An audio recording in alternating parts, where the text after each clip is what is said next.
சிவபெருமானின் அறுபடை வீடுகளில் இரண்டாம் படை வீடாக விளங்கும் திருச்செந்தூர் சுப்பிரமணிய சுவாமி கோவிலில் நாள்தோறும் ஆயிரக்கணக்கான பக்தர்கள் தரிசனம் செய்து வருகின்றனர். திருவிழா நாட்கள் மற்றும் விடுமுறை தினங்களில் சென்னை, கோவை, மதுரை உள்ளிட்ட வெளி மாவட்டங்களில் இருந்தும் வெளிநாடுகளில் இருந்தும் ஏராளமான பக்தர்கள் வருகை தருவார்கள். இந்த நிலையில்தான் திருப்பூர் மாவட்டம் கோவிலம்பாளையம் புதூர் அழகுமலை தெருவை சேர்ந்த மனோகரன் குடும்பத்தோடு திருச்செந்தூர் சுப்பிரமணிய சுவாமி கோவிலுக்கு தரிசனம் செய்ய இன்று காலை நேரத்தில் சென்றுள்ளார்.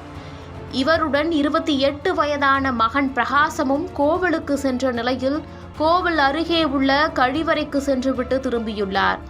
அப்போது பிரகாசம் திடீரென மயங்கி விழுந்த நிலையில் உடனடியாக அங்கிருந்தவர்களால் மீட்கப்பட்டு 108 ஆம்புலன்ஸ் மூலம் திருச்செந்தூர் அரசு மருத்துவமனைக்கு அனுப்பி வைக்கப்பட்டார்.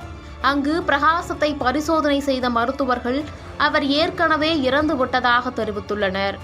தொடர்ந்து சம்பவம் குறித்து திருச்செந்தூர் கோவில் காவல் நிலைய போலீசார் விசாரணை மேற்கொண்டு வருகின்றனர். முன்னதாக கடந்த 18ஆம் தேதி திருச்செந்தூர் கோவில் யானை தெய்வானை ஆக்ரோஷமாகி முதிர்த்ததில் அதன் பாகனும் பாகனின் உறவினர் ஒருவரும் உயிரிழந்த சம்பவம் அதிர்ச்சியை ஏற்படுத்தியிருந்தது. அதற்குள்ளாக கோவில் பகுதியில் மற்றொருவர் இறந்தது அங்கு மேலும் பரபரப்பை ஏற்படுத்தியுள்ளது.